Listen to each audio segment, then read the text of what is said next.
শুভ বিকেলবেলা, মানে শুভ বিকেল বা সন্ধেবেলা বলতে পারো। আমি তোমাদের সবাইকে দেখাতে চাইছি ব্যাকগ্রাউন্ড মিউজিক যদি লাগে। এই জায়গাটা প্রথমে জানি না, ওই জায়গাটা অরুণাচল আর কি। এই যে অরুণাচলের ভিতরের এই জেলাটার নাম হচ্ছে নামসাই জেলা।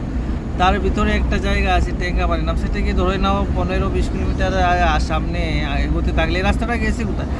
কিপিতু, নামসাই, তেজু, কিপিতু, রোয়িং, তারপরে একদম হাইলং, ওয়ালং সব দিকে যেতে পারবে একদম।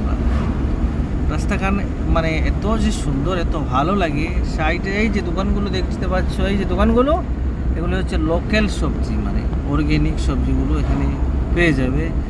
আর রাস্তাটা বিশাল, মানে মানে হাইওয়ে, তারপরে উপরে বোর্ডগুলো তোমরা পড়ে নিতে পারো পোজ করে, ঠিক আছে। সুন্দর লাগছে আর কি, কী যে বলবো। আমরা যেতে চলেছি এখন, আমরা তা মানে ওয়াকরু যাব, ওখানে আমি ছোট্ট মোটো ব্যবসায়ী। আর